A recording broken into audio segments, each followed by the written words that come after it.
bonjour à tous, donc, je suis Céline Loubière, je travaille pour le Psycom.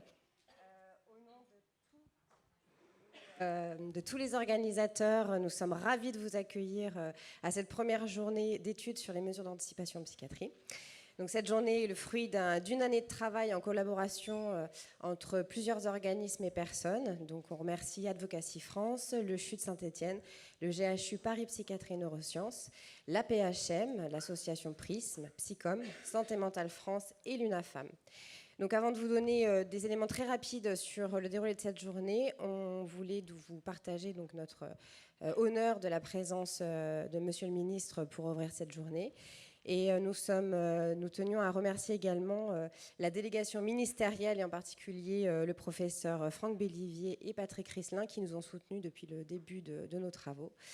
L'ensemble des services techniques du ministère pour leur aide logistique, ainsi que tous les intervenants qui ont accepté de venir partager leurs expériences et leurs réflexions autour de ces questions.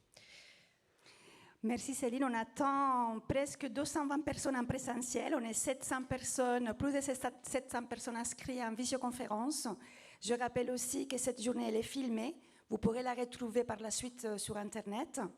Voilà, sans plus attendre, je laisse la parole à Monsieur le ministre François Braun.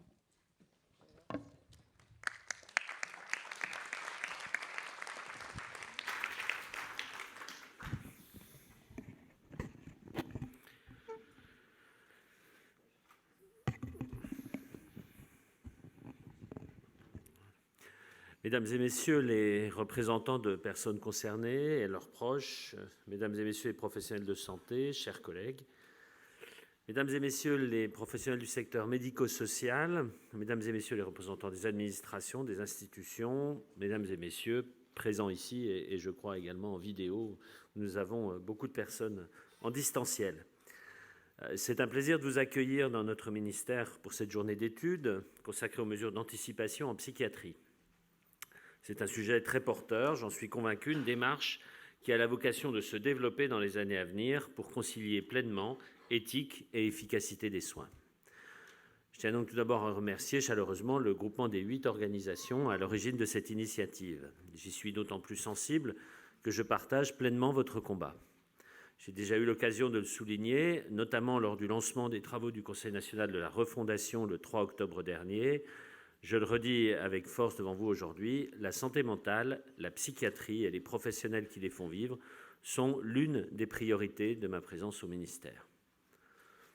Ma présence devant vous, mesdames et messieurs, à l'ouverture de vos échanges, se veut donc d'abord le témoignage de toute l'importance que je porte à la santé mentale, déterminant inséparable de la santé globale, et à la psychiatrie, qui joue un rôle majeur dans sa prise en charge. Je voudrais d'abord replacer le contexte dans lequel nous nous inscrivons. En France, comme partout dans le monde, la santé mentale constitue un enjeu majeur de santé publique. Le défi est de taille. Un Français sur 5 est concerné par la souffrance psychique. Ces troubles représentent même, loin des idées reçues, un des premiers postes de dépenses de l'assurance maladie parmi toutes les pathologies prises en charge. Dans ce contexte, la crise sanitaire a été tout autant un révélateur qu'un accélérateur des problèmes de santé mentale que connaissent nos concitoyens. Vous le savez parfaitement. Semaine après semaine, les enquêtes Coviprev de Santé publique France nous le rappellent, les troubles anxieux et dépressifs persistent quand ils n'augmentent pas. Et les jeunes, les très jeunes même, restent parmi les profils présentant une santé mentale la plus dégradée partout dans le monde. Cela s'explique par plusieurs facteurs, des tensions internationales, économiques et sociales que nous affrontons, mais aussi plus largement la crise écologique qui crée une forme d'éco-anxiété, notamment chez les plus jeunes. L'absence de culture de promotion de la santé mentale également, qui n'est pas développée ou insuffisamment dans notre pays. Par ailleurs, les dégâts causés par les troubles psychiques ne se limitent pas aux personnes concernées, touchent aussi leurs proches, bien entendu, qui sont le plus souvent dans le désarroi. La dernière version du baromètre des aidants, publiée le mois dernier par l'UNAFAM, dont je salue au passage la présidente, en témoigne. Encore plus inquiétant, ceux qui sont au cœur de la réponse de cette détresse, nos professionnels de la psychiatrie et de la pédopsychiatrie, font aussi l'expérience de difficultés croissantes. Ils doivent en effet faire face à des demandes de plus en plus nombreuses, pressantes, dans un contexte malheureusement mondial de difficultés de recrutement. Je n'ignore en rien ces difficultés, croyez-le bien. La psychiatrie n'a hélas pas le monopole de cette crise généralisée qui frappe nos professions de santé en France et partout dans le monde. C'est pourquoi la résolution de ce problème fait partie intégrante de la démarche du Conseil national de la refondation en santé, voulue par le président de la République. Cette démarche est désormais bien engagée, au niveau national comme dans l'ensemble des territoires. Elle va se poursuivre durant tout le premier semestre 2023 et probablement au-delà si cette méthode porte ses fruits. Toutefois, le climat actuel et ses attentes ne doivent pas occulter l'engagement réaffirmé du gouvernement en faveur de la santé mentale et de la psychiatrie. Je peux à ce titre vous assurer que nos administrations, comme nos agences régionales de santé, sont pleinement mobilisées pour mettre en œuvre les 30 mesures pour la santé mentale et la psychiatrie annoncées l'année dernière par le président de la République, plus largement pour déployer la feuille de route engagée depuis 4 ans qui constitue le cadre premier de notre action dans ce domaine. D'ici quelques mois, nous en dresserons le bilan et nous en consoliderons les perspectives. Notre point de vue aura alors été enrichi des conclusions du CNR, mais aussi par les assises de la psychiatrie et de la santé de l'enfant, dont les travaux vont être lancés la semaine prochaine et qui se dérouleront dans les prochains mois. Bien entendu, la pédopsychiatrie aura toute sa place dans ces assises de la santé de l'enfant. Autre champ également, qui est particulièrement important dans ces travaux, la prochaine conférence nationale du handicap. Dès aujourd'hui, vous ouvrez toutefois un nouvel horizon en engageant une réflexion sur les mesures d'anticipation en psychiatrie. C'est une démarche encore trop rare dans laquelle je mets beaucoup d'espoir. Ces mesures d'anticipation permettent à la personne concernée d'exprimer ses souhaits quant aux soins et à l'accompagnement qui le concernent. Elles lui permettent de décider à l'avance des conduites à tenir par elle-même, ses proches et les professionnels, dans le cas où sa santé mentale commencerait à se dégrader ou qu'elle ne serait plus en mesure de prendre les décisions par elle-même. C'est en d'autres termes un ajout essentiel pour assurer le respect du consentement du soigné. À ce titre, je me retrouve pleinement dans cette démarche car elle repose sur 4 principes qui guident par ailleurs plus largement mon action au service de la santé des Françaises et des Français. D'abord, cette démarche répond à une exigence éthique. Elle remet la personne concernée au centre en favorisant le respect de ses droits. Au-delà de l'efficacité des soins, recueillir les volontés de la personne lorsqu'elle est en pleine possession de ses facultés, c'est lui donner le droit de décider par elle-même. Ce droit au consentement libre et éclairé aux soins est au cœur du métier de soignant et au fondement de toute pratique médicale. À ce titre, le développement des mesures anticipatrices en psychiatrie participe d'une gestion plus apaisée des épisodes de crise pour la personne, pour ses proches, mais aussi pour les équipes soignantes. Cela permet de limiter les pratiques de soins sans consentement, d'isolement, de contention, au cas où ils restent respectueux des droits de la personne. Ces pratiques doivent par ailleurs, j'insiste là-dessus, rester des pratiques de toute dernière intention. Les mesures anticipées en psychiatrie y participent pleinement.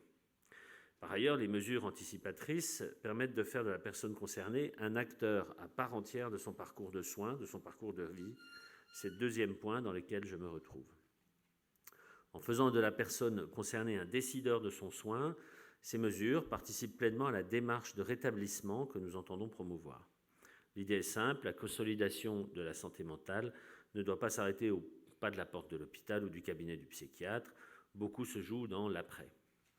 Se constituer un rythme de vie stable, trouver un travail, fonder une famille, voilà autant de perspectives qui doivent être accessibles aux personnes concernées. Et précisément, en apprenant à une personne à mieux se connaître, à reconnaître ses troubles, à les accepter pour le présent et pour l'avenir, on lui permet de restaurer un équilibre de vie sur du long terme. Intégrer ces personnes dans leur propre parcours de soins, dès que possible, c'est leur donner toutes les chances d'y parvenir. Ces mesures anticipatrices consolident, et en un mot, l'alliance thérapeutique entre soignants et soignés, où la santé n'est pas le domaine réservé des seuls professionnels.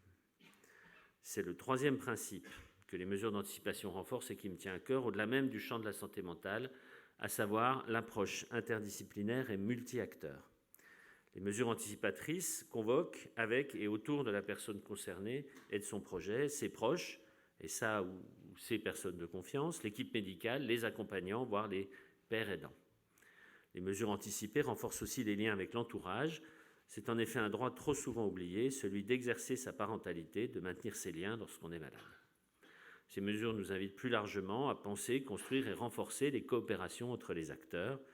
Cette même coopération est profondément nécessaire pour créer un continuum d'accompagnement où chacun peut être à sa place, doit être à sa place et à son rôle.